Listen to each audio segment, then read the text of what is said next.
Assalamualaikum warahmatullahi wabarakatuh. Dalam acara Sehat Islami, sahabat Zakat TV, kali ini kita akan membahas masalah kesehatan dan kebersihan gigi dan mulut. Di mana gigi dan mulut harus kita perhatikan kebersihan dan kesehatannya mulai dari kita hamil. Jadi waktu hamil kita udah mulai memperhatikan kesehatan ibunya. Karena si ibu kalau tidak mengkonsumsi makanan-makanan yang bagus ya untuk kesehatan gigi dan mulut, maka si janin pun akan berkurang kalsiumnya sehingga pertumbuhan giginya nantinya tidak terlalu bagus. Di dalam Islam pun kita mendengar adanya bahwa kebersihan itu adalah sebagian dari iman. Makanya kita harus menjaga kebersihan dan kesehatan gigi untuk kehidupan kita nantinya. Mulai dari ibu hamil, bayi, anak-anak, dan dewasa. Di mana pertumbuhan gigi dimulai dari bayi sekitar umur 6 bulan sampai pertumbuhan gigi bercampur, di mana antara umur 6 tahun sampai 12 tahun. Di atas 12 tahun sampai dewasa itu baru gigi permanen, di mana gigi kalau kita tidak menjaga kebersihan dan kesehatannya terjadi kekeroposan gigi, gigi berlubang, gigi yang berwarna hitam, sehingga kemungkinan dewasanya nanti gigi akan banyak ompong dan tanggal. Dimana di masa bayi kita harus membersihkan gigi dengan cara yang berbeda. Dimana di masa bayi kita membersihkan gigi dengan tangan atau handuk sama orang tua. Setelah gigi tumbuh bercampur, nanti cara pembersihan sudah mulai berbeda. Dimana pembersihan mulai dengan sikat yang halus dan lunak untuk pembersihan giginya sampai pertumbuhan gigi dewasa. Pertumbuhan gigi tersebut akan berlanjut sampai umur sekitar 13 tahun. Itu gigi full. Kemudian gigi bungsu biasa di atas umur 17 tahun. Kalau di umur anak-anak kita tidak menjaga kesehatan gigi, akan terjadi kekurangan pertumbuhan rahang. Sementara rahang yang kurang berkembang menyebabkan gigi akan tumbuh krodit. Kalau gigi udah tumbuh krodit, kemungkinan itu akan cepat berlubang.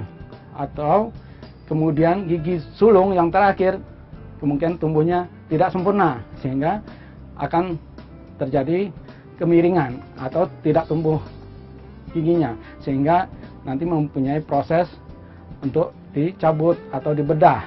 Dengan tumbuhnya gigi yang tidak sempurna tersebut, kemungkinan orang menyebabkan adanya sakit kepala, pusing yang tidak dirasakan pasti. Dengan kita menjaga kesehatan dan kebersihan gigi, kita bisa mengantisipasi kemungkinan gigi itu berlubang. Kalau gigi itu sudah berlubang, kita harus segera menambalnya. Kalau tidak kita tambal sesegera mungkin akan menyebabkan gigi sakit. Kalau gigi udah sakit akan mengenai sarafnya. Sehingga kalau gigi udah mengenai saraf itu harus mengalami perawatan gigi yang lebih lama dan memakan waktu dan memakan biaya. Sehingga kita akan lebih kesulitan untuk melakukan perawatan. Sebaiknya sebelum gigi terjadi sampai sakit, kita telah mencegahnya lebih awal. Makanya kita perlu menjaga kebersihan gigi. Setelah gigi kita bersihkan, kita jaga, makanya kita mulai untuk giginya supaya lebih rata, lebih bagus. Kalau giginya kita jaga dari awal, yang udah mulai goyah kita cabut sehingga pertumbuhan gigi itu tumbuh dengan normal, hingga tidak terjadi kasus-kasus yang lain. Kalau gigi udah mulai sakit dan harus dicabut, maka fungsi-fungsi gigi akan berkurang. Di mana fungsi-fungsi gigi seperti pengunyahan, fungsi estetis, fungsi fonetik, dan fungsi kesehatan lagi yang lainnya juga ikut berpengaruh. Di antara fungsi-fungsi gigi tersebut seperti fungsi pengunyahan, kita itu kan merasa bahwa fungsi gigi itu untuk menghancurkan makanan. Kalau makanan kurang hancur, hingga prosesnya ke dalam perut tetap masih kasar, hingga menambah beban kerja dari usus dan lambung, hingga bisa menyebabkan timbulnya penyakit-penyakit lain. Sehingga dengan timbul itu penyakit yang lain membuat kita akan mempunyai tambahan dana dan biaya lagi untuk mengobati penyakit yang lain. Sementara dari mulut adalah sumber dari penyakit. Kalau mulut kita tidak jaga kebersihannya, sumber-sumber penyakit itu akan masuk ke dalam mulut, akan menjalar ke organ-organ tubuh yang lain, di mana infeksi dari mulut dan gigi bisa menyebabkan penyakit di jantung, di sendi, dan yang lain-lain. Sehingga dengan kita menjaga kebersihan mulut dan gigi, kita juga menjaga kesehatan organ-organ tubuh yang lain. Dengan menjaga organ tubuh yang lain, kita lebih memanfaatkan kesehatan gigi ini untuk mengurangi risiko sakit. Kalau sakitnya kita kurangi, berarti kita mengurangi pembiayaan. Di mana zaman sekarang pembiayaan untuk gigi itu sangatlah mahal, sehingga lebih baik kita mencegah daripada menanggulangi penyakitnya. Sahabat TV, Zakat TV, jangan kemana-mana. Habis ini kita lanjutkan lagi.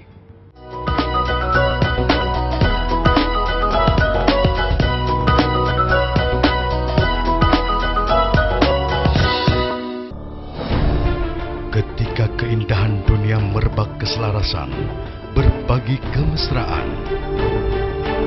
Ketika sejuta tangan merangkai kebahagiaan dalam kehidupan yang harmoni. Ketika zakat Anda wujudkan indahnya dunia.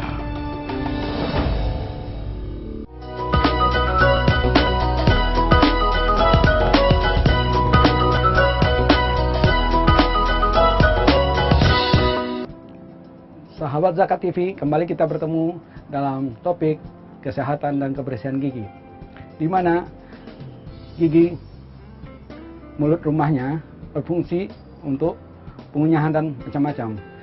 Kebersihan gigi kita mulai sejak dari kecil, di mana dalam kebersihan gigi kita harus memulai dari awal, yaitu dari penyikatan gigi, di mana cara nyikat gigi yang salah itu tidak akan membuat gigi itu akan terjaga kesehatannya. Maka dari itu kita harus mengetahui cara menyikat gigi yang benar, di mana kita mulai dari gigi yang atas, di mana kita menyikatnya dari atas gusi ke bawah. Itu kita tunggu beberapa saat. Kemudian dari itu kita mulai pindah ke belakang. Juga kita menyikat dari arah gusi ke bawah. Kemudian kita pindah ke sisi sini. Ke sisi kanan juga sama. Berapa lama? Kita dari gusi ke bawah. Dan jangan lupa para sahabat Zakat TV, kita juga menyikat gigi bagian dalam. Ini yang biasanya orang pada lupa. Sehingga karena buru-buru, mereka yang penting bagian luar kelihatan bersih. Mereka tidak memperhatikan bagian dalam. Sementara bagian dalam yang sering terjadi karies karena kebanyakan mereka tidak memperhatikan kebersihan giginya. Di bagian dalam kita gosok gigi juga dari gusi ke bawah. Sama juga bagian depan dari gusi atas ke bawah, dan yang belakang dari gusi belakang. Sementara juga yang di bawah sama. Kita sikat dari gusi bawah ke atas, dan sama samping sini, dan bagian dalam juga kita sikat dari gusi ke atas. Tujuannya menyikat dari gusi ke atas biar gusi itu tidak tertekan. Kebanyakan dari masyarakat kita gosok gigi asal sikat, pokoknya disikat. Padahal kayak gini menyikat, ini gusi akan tekan turun. Sementara gusi akan turun, ini nanti kelihatan gigi akan naik, kelihatan akarnya. Kalau kelihatan akar gigi, itu nanti akan gampang linu, karena minum dingin, panas, karena akar gigi tidak dilindungi oleh email gigi. Kalau gigi kita biarkan kotor, akan muncul karang gigi, di mana karang gigi akan mengeras dalam waktu 6 bulan. Makanya Kita sarankan setiap masyarakat untuk kontrol gigi minimal 6 bulan sekali, karena karang gigi itu mulai mengeras prosesnya sekitar 6 bulan. Kalau kita menyikat gigi minimal itu 2 kali sehari, itu minimal, yaitu habis makan pagi sama mau tidur malam. Kalau mau tidur malam kita udah tidak makan makanan apa-apa lagi, baru kita gosok gigi. Sementara gigi yang berkarang bisa menyebabkan gigi lepas. Karang gigi akan masuk ke sela-sela gigi dan gusi, sehingga menekan gusi. Lama-lama gigi akan naik dan akhirnya copot. Kalau gigi udah copot, otomatis ini akan bikin fungsi gigi berkurang. Dimana fungsi gigi salah satunya untuk pengunyahan. Fungsi gigi dalam pengunyahan akan berkurang, sehingga kita perlu untuk mengganti gigi yang lepas. Kalau seandainya gigi itu fungsinya berkurang, banyak yang lepas, itu pencernaan kita pun akan bekerja lebih berat, karena fungsi gigi untuk menghaluskan makanan telah berkurang, sehingga bisa menimbulkan penyakit pencernaan yang lain. Di masa kecil harus kita perhatikan juga pertumbuhan gigi dan kesehatan gigi.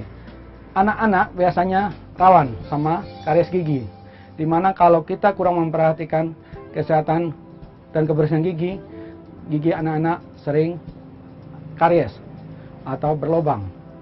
Karena berlubang, gigi pertumbuhan rahang gigi tidak maksimal, sehingga pertumbuhan rahang berkurang, sehingga gigi dewasa tumbuh berikutnya tidak mempunyai tempat yang maksimal, sehingga menimbulkan gigi terakhir atau yang namanya gigi sulung akan tumbuh tidak sempurna.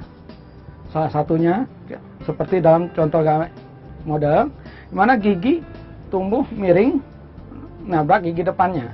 Kalau gigi tersebut udah berlubang, biasanya gigi yang kayak gini gampang kotor, karena menyikatnya akan lebih susah, karena di ujung tertutup sama pipi sama gigi depannya. Kalau gigi ini udah bermasalah, otomatis ini penanganannya adalah operasi kecil dan pencabutan. Gigi sulung ini disebabkan karena perkembangan rahang yang kurang, disebabkan oleh gigi yang gampang rusak, pola makan yang kurang bagus, di mana zaman sekarang makanan kita banyak yang terlalu empuk-empuk, sehingga buat otot-otot gigi dan tulang rahang kita tuh kurang berkembang, memunculkan kemungkinan gigi-gigi yang tidak bisa tumbuh sempurna. Untuk gigi, fungsi-fungsi gigi yang lepas itu nanti kita tidak bisa menggantikan kecuali kita bikin gigi palsu. Di antara gigi-gigi yang lepas nanti terdapat rongga yang nanti membuat fungsi gigi kita akan berkurang. Fungsi gigi bermacam-macam. Salah satunya fungsi pengunyahan. Fungsi pengunyahan itu untuk menghancurkan makanan biar prosesnya nanti di dalam usus dan lambung kita lebih halus dan lebih mempermudah pencernaan. Yang fungsi kedua adalah fungsi fonetik, di mana kalau gigi depan ini tidak ada, mengganggu fungsi pelafalan alfabet. Contoh, huruf S, huruf R, huruf T, itu kalau tidak ada gigi-gigi depan itu tidak bakalan sempurna alfabetnya. Terus fungsi yang berikutnya adalah fungsi estetik. Kalau kita giginya lepas, akhirnya gigi kita akan tidak sempurna. Apalagi kalau yang lepas gigi depan, itu akan mempengaruhi estetik. Makanya diusahakan menjaga kebersihan gigi dan mulut. Sahabat Zakat TV, segmen ini kita tutup sekian, nanti kita lanjutkan lagi.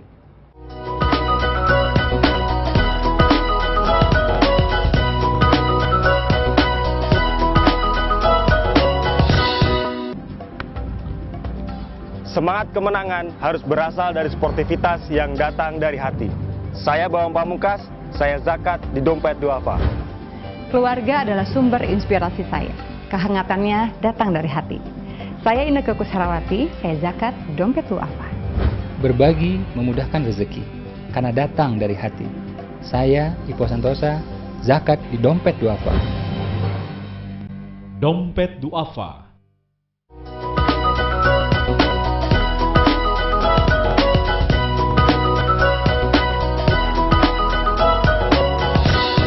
Sahabat Zakat TV, kembali kita bertemu dalam topik kebersihan gigi dan mulut. Di mana kebersihan gigi dan mulut kita penting menjaganya karena fungsi dari kebersihan dan kesehatan mulut itu berpengaruh ke gigi. Di mana gigi dan mulut kita kalau rusak akan mempengaruhi fungsi-fungsi gigi seperti fungsi pengunyahan, fungsi estetik, fungsi kesehatan, fungsi fonetik yang seperti yang telah kita bahas tadi. Di mana kerusakan gigi juga bukan cuma dari kebersihan yang kita bilang tadi, dari pola kita makan, dari cara-cara kita menjaga kebersihan yang salah pun kita akan mendapatkan karies gigi. Terutama kita mulai dari anak-anak, di mana anak-anak menjaga kebersihannya gampang-gampang susah. Di antaranya, kalau mau tidur, anak-anak itu masih minum susu botol, sehingga mulut akan semakin terasa asam. Kalau mulut asam akan mempermudah terjadinya karies, di mana anak-anak sering terjangkit penyakit rampan karies karena minum susu botol malam hari, sehingga habis minum tidak membersihkan mulut dan gigi sehingga berlarut sampai pagi, sehingga kondisi mulut dalam keadaan asam dan memacu tumbuhnya bakteri dan merusak gigi. Selain dari pemakaian botol, juga banyak dari antara anak-anak yang tidak mau menggosok gigi, sementara harus orang tua akhirnya yang berusaha untuk membersihkan mulut si anak, baik dengan cara sikat gigi yang lembut, dengan kumur-kumur, dan sebagainya. Di antara itu, kita juga harus memperhatikan pola makan, di mana pola makan anak-anak atau dewasa pun harus sering diperhatikan, di mana minum atau makanan yang manis-manis menjelang tidur seperti coklat itu akan membuat mulut kita akan gampang terserang bakteri, karena zat-zat gula tersebut memacu asam, dan kondisi asam itu memacu untuk bakteri berkembang biak. Selain dari makanan-makanan yang tersebut, juga pola makan kita yang salah, di mana habis makan yang panas-panas kita langsung makan dingin, minum es contohnya, itu mempercepat kerusakan gigi.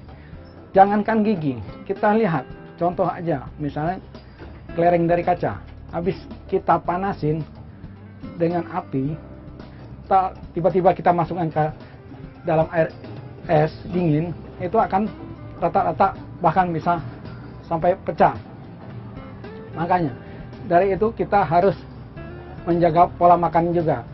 Sementara kebanyakan dari kita mencari makan yang lunak-lunak dan empuk, sehingga membuat fungsi gigi dan otot-otot gigi kita itu tidak berkembang dengan bagus, sehingga gigi kita itu akan seperti kurang bertenaga di posisinya.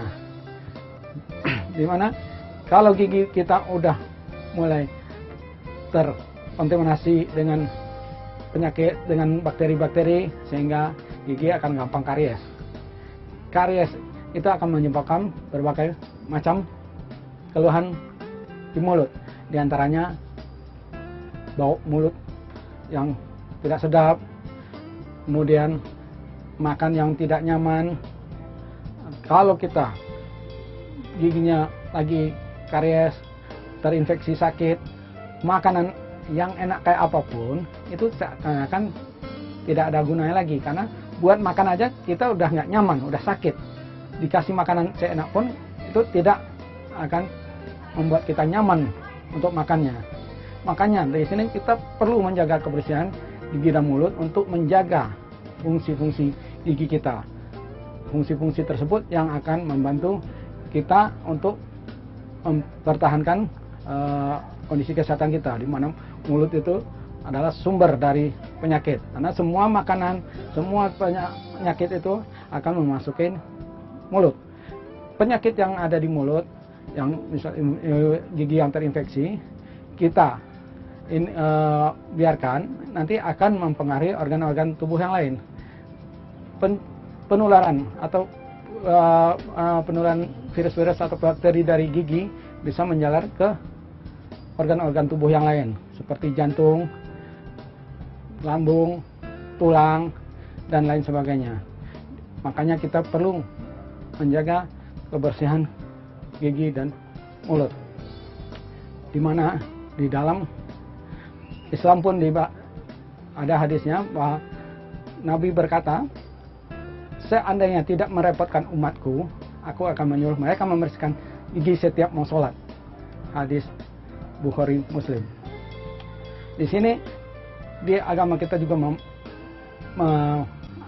mencerminkan bahwa kebersihan gigi dan mulut itu perlu dijaga untuk kelanjutan dari kesehatan tubuh kita.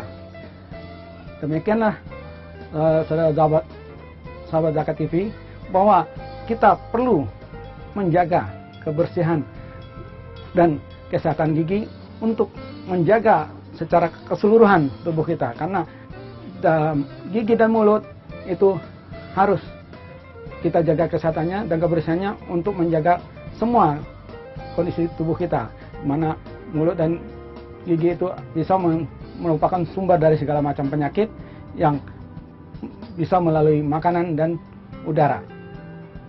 Sahabat Zakat TV, di mana di dalam kebersihan dan kesehatan gigi ini kita sangat membutuhkan kedisiplinan kita untuk menjaga kebersihan gigi dan mulut, di mana kita harus rajin menggosok gigi, harus minimal 2 kali sehari, harus menghindarkan makanan-makanan manis, menghindarkan makanan dan minuman panas dan dingin yang berlebihan, sehingga membuat gigi kita terjaga kesehatannya. Demikianlah sekelumit bahasan tentang kebersihan dan kesehatan gigi.